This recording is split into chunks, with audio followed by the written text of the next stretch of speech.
Sus canım nuru, üzerime eder liman. Kaçar zulmet bulutları, göründükçe senin siman. This is Turkish.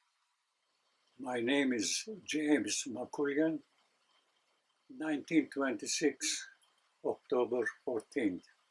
I had two other sisters who were a few years older than me. Unfortunately, we lost our parents,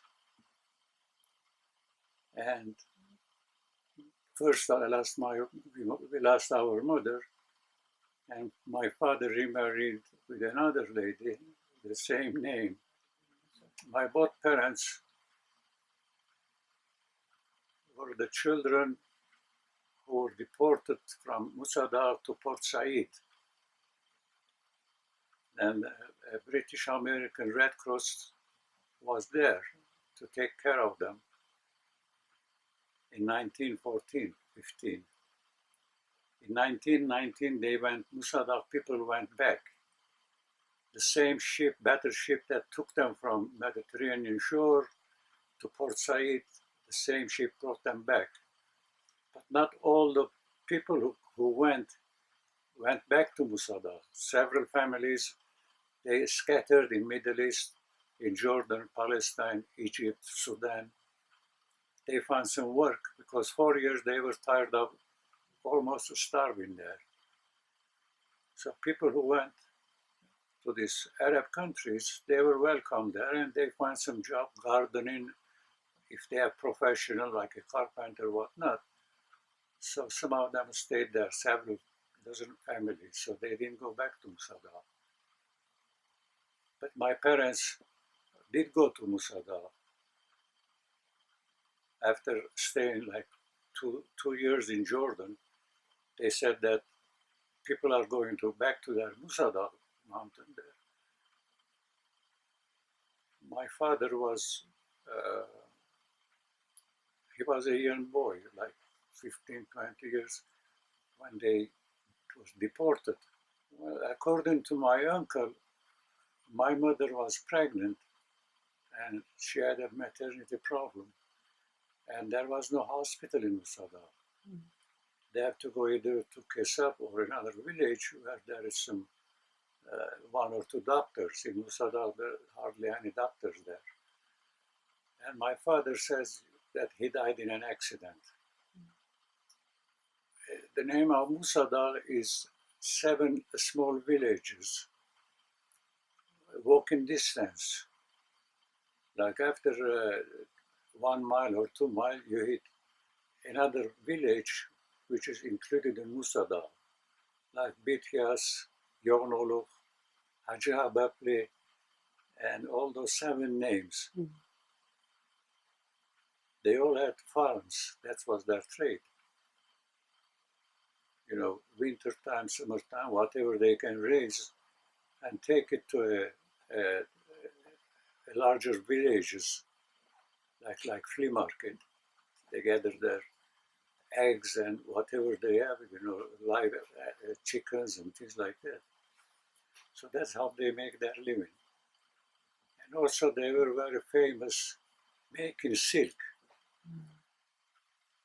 About Musadar, all I remember as a little boy, that I was on a horse in a box, and my little sister, she was in the other box, and my older sister was on the horse. And someone was holding the horse and walking for a distance. I don't remember the scenery that I saw. Probably I fell asleep in the box. It was getting a little dark.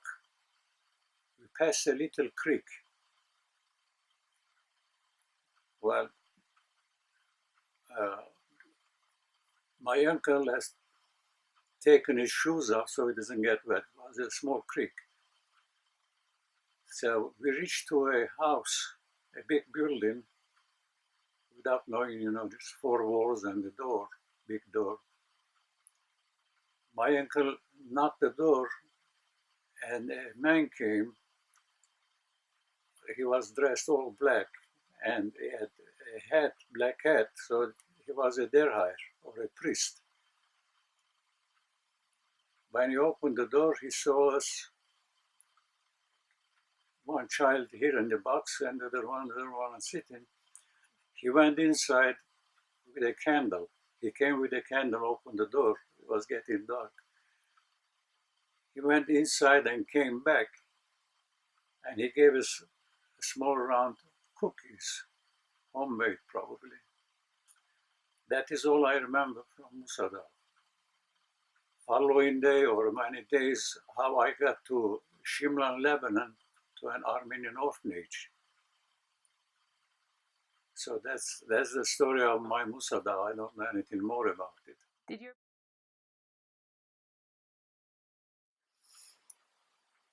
So in the orphanage, there were other young boys my age, little older.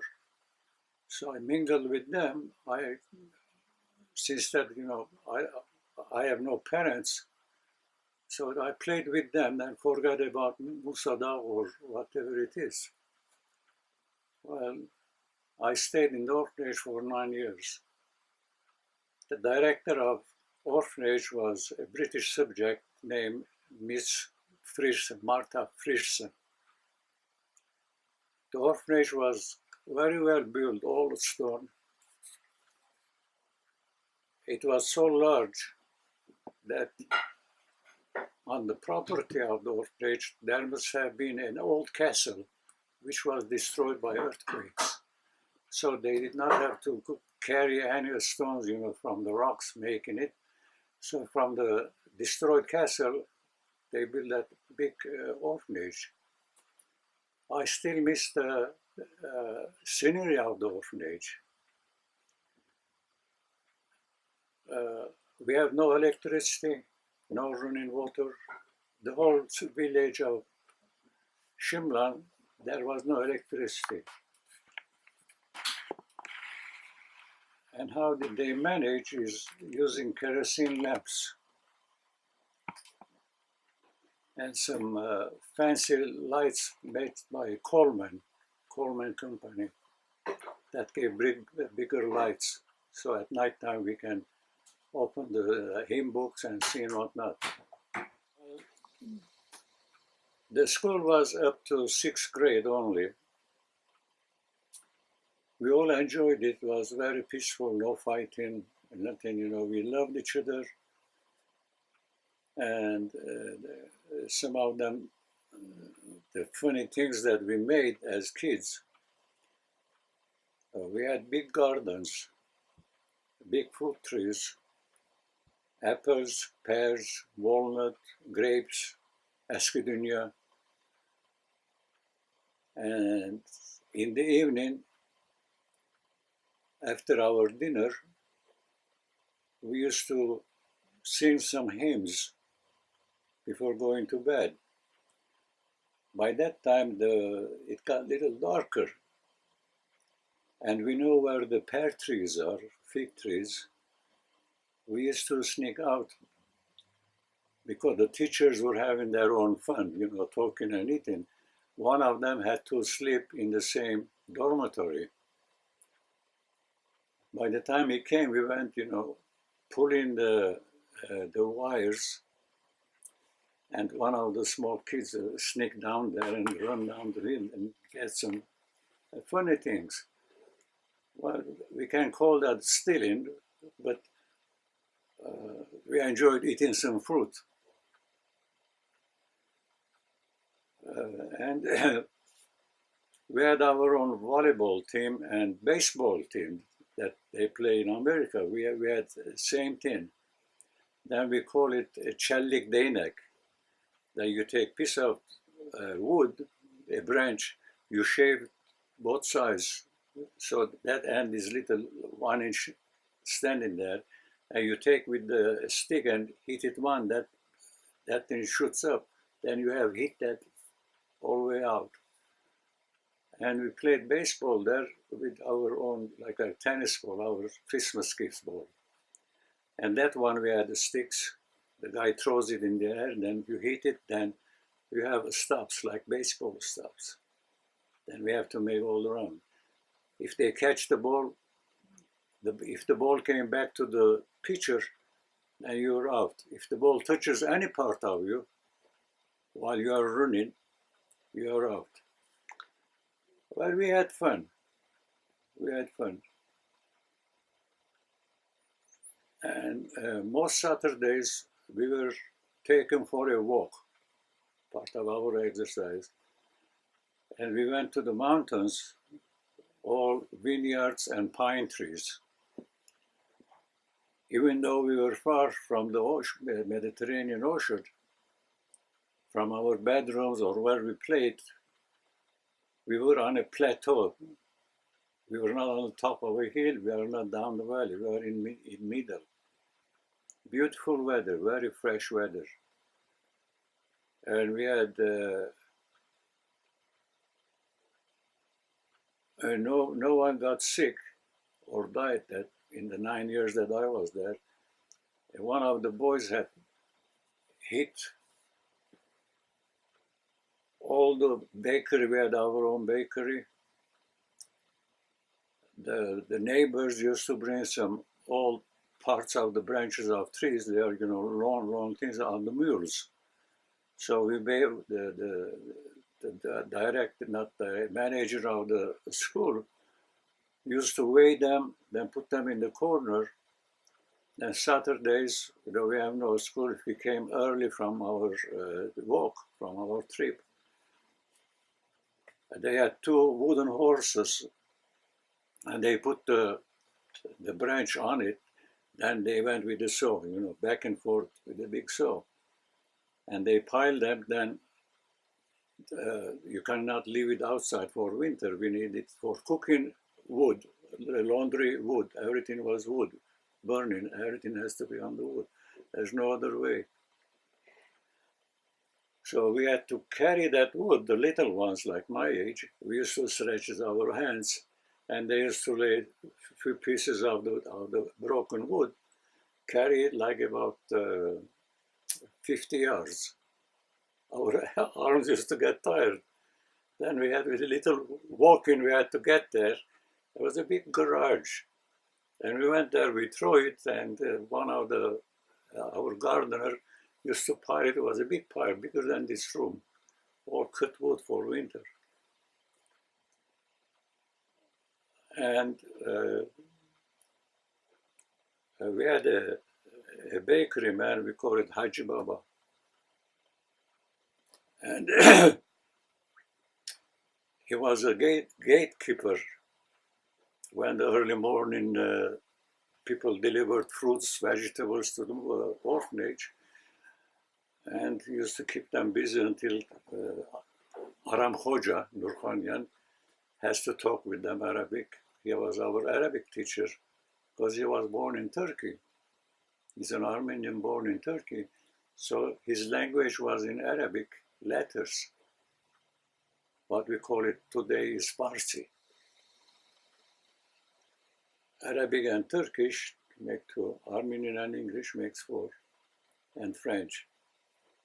So we had to learn 5 languages about. Dona nobis pace pace. Dona nobis pace. Dona nobis pace. This was a French. They said, Bereketi Rabbul Ardi Shakire. You know Arabic. Bereketi Rabbul Ardi Shakire.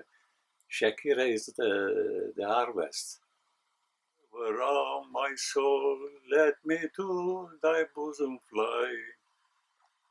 While now this church book that we have, I know the tunes, I can have, if you have like 300 hymns there, I know about 100 of them. Which one? You can sing the one that when I am a little bit depressed, I sing in Armenian, in Turkish. Kal yanımda yaklaşıyor gece, kal yanımda ta şu zulmet geçe, var mı geri kurtaracak, ya Rabbi sus beni kabul eyle. As far as spiritual life in Shimlan, uh, they kept us in the right track. That what is evil, what is not evil. And either through, not the fear, we were happy to sin. All the kids, whoever knew it, we had no hymn books there, only teachers at Usichneri, they had the hymn books. Well, about the food was, we call that as a dessert, and that was our dinner. Like a handful of grapes and with half a piece of pita bread. That was our dinner and dessert same time. And once in a while they used to put a handful of raisins in the pita bread. That was our dessert and thing. Then at noontime we had lunchtime. Most of the week we had bulgur pilav, mujaddara, and something cooked with chickpeas. The other day is mujaddara, the other day is türlü, vegetables with bulgur. Then our breakfast and evening dinners were breakfast. Usually we ate 5 olives, or bunch of olives and pita bread, and half a tomato and pita bread. I remember they gave us 2 scallions in the bread. That was our dinner in the evening. The scallions, I couldn't believe it.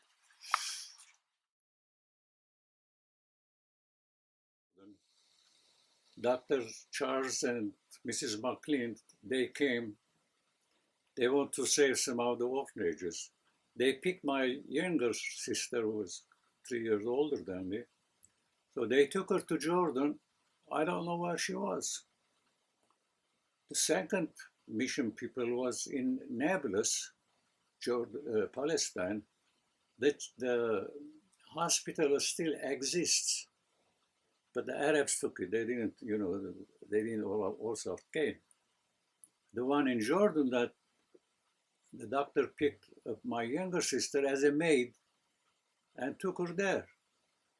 And no telephone number, no address. For 3 years, I didn't know where my 2 sisters are. It was sort of a miracle. I thought that I haven't seen them for a long time. I don't know what happened to them. Then on my way from Aleppo, going to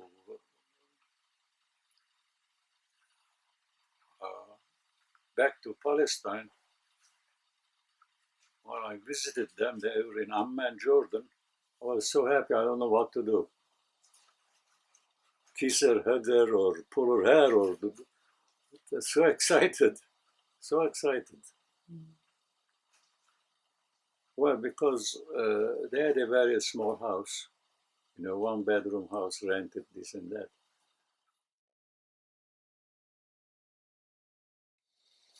Syrian desert, the place we work, is such a flat land that you only see the sky. That means that further you go, it's no trees, no action, no aeroplanes, no cars, a dusty road for miles and miles. Well, sleeping we were under Arab tents, those black ones. They are made out of a goat hair. So if it rains little, it doesn't leak. Then many days we didn't starve, but we didn't have any food to eat. Because the owner of the land is supposed to feed the workers. We are on the tractors, we are plowing and doing this and doing that. So any village we went, the land owner, we are harvesting, and they bring their own tent and set it there next to ours, and they cook and do this and do that. So one winter it rained so bad, the roads were all mud, the cars would sink in it.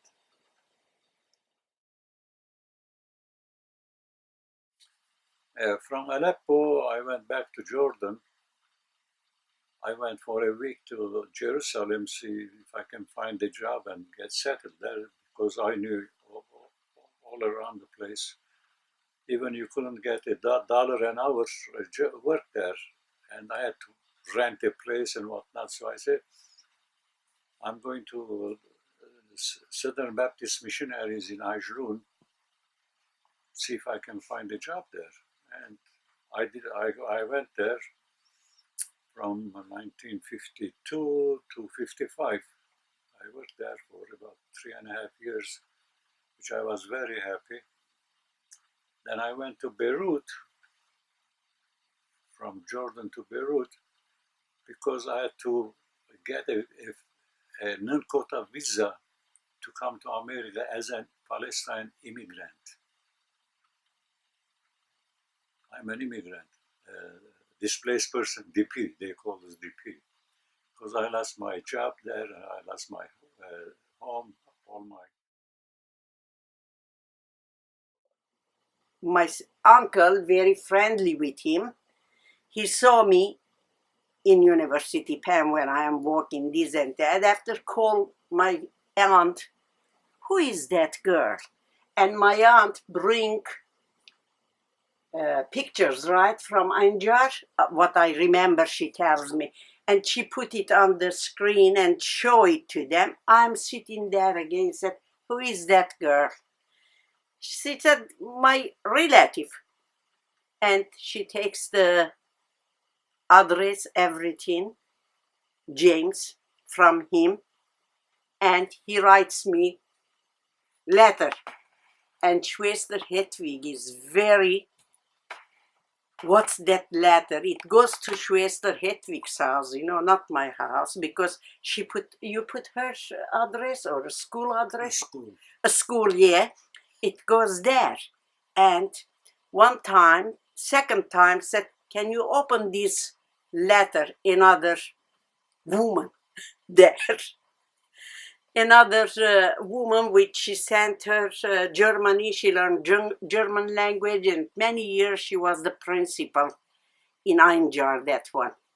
She said, this lady has a friend, I don't know, brother or boyfriend, I don't know, she said, what they write here. He's asking question. And he's a very funny boy, he said. That letter you write, I have many girlfriends. I remember. She write in the letter, I have many girlfriends. Do you have any boyfriends or this or that?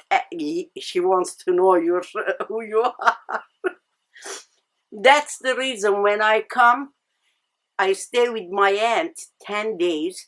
He come there. He is very friendly with my uncle and uncle. Musa Dağçı, yeah. Musa Dağçı. You play towel with him or something like that anyway.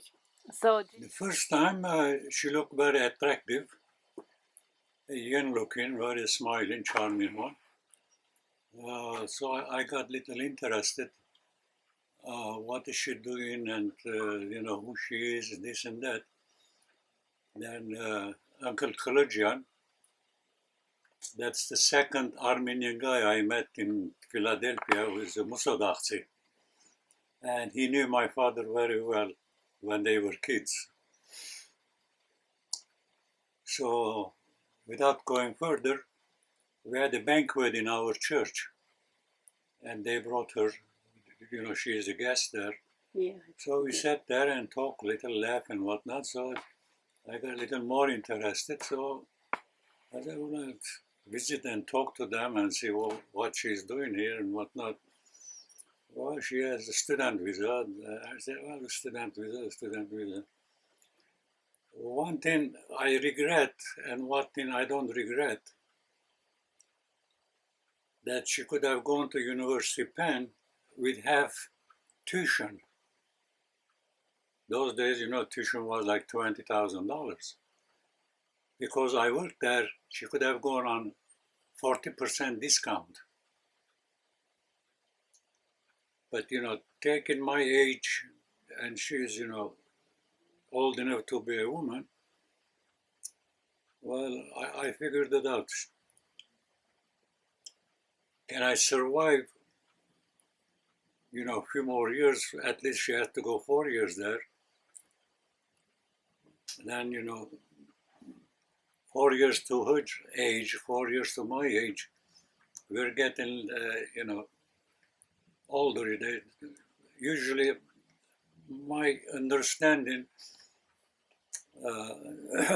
the single girls and bachelor boys, they should marry in their early 20s.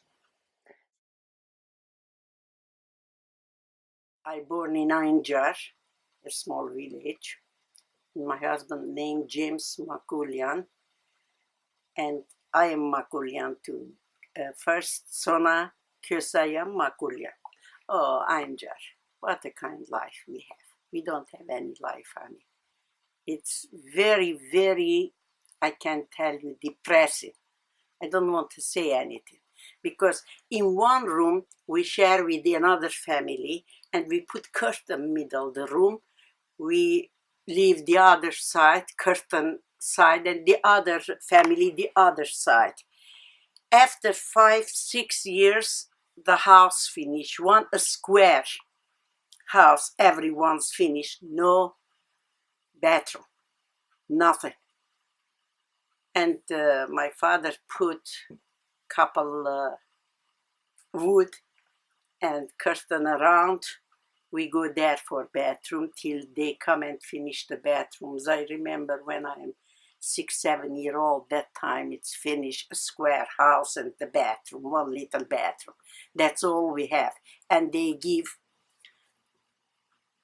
acre and a half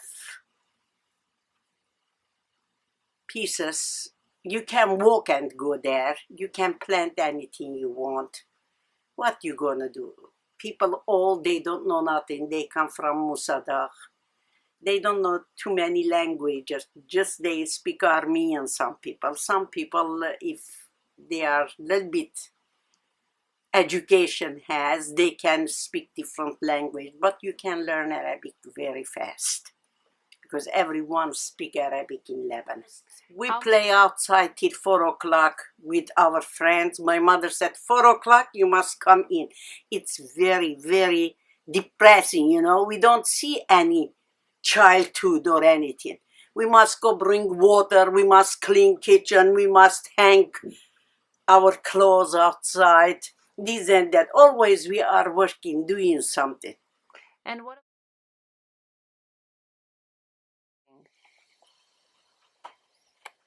The most important thing, my two daughters also, they care for children so well, better than me.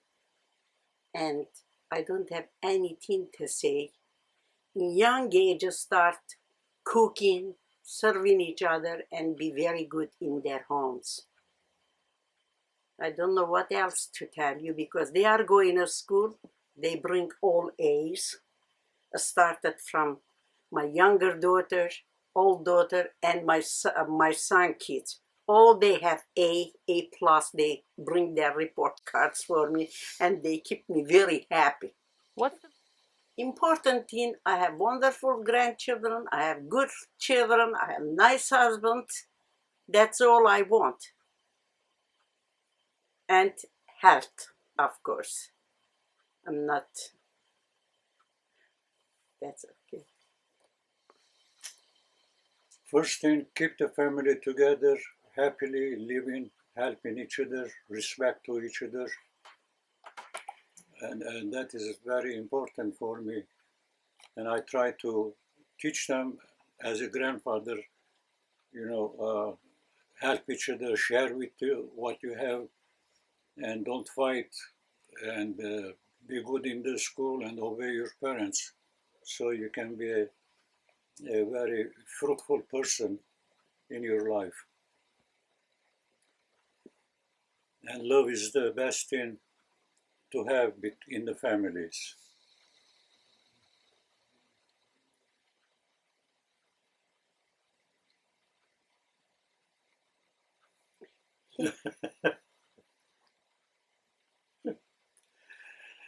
Helping, the most important thing, and working, keeping family happy, cook for them, invite for them, and have respect for your husband. It's very important to keep the family happy too, all together. Always my job is that because I work outside. I have 2 shops when they go college, my 3 kids running from one the other one, even I don't have time. They start cooking young age. Unless, when you have more than one kid, they fight about the toys, and I have to teach them that they have to share what they have in the house.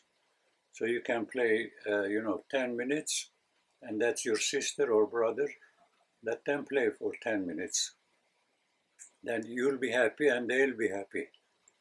You might want from your sister or brother something else that because you didn't make her happy, and they think that, I'm going to get even. So respect and love, helping each other is very important.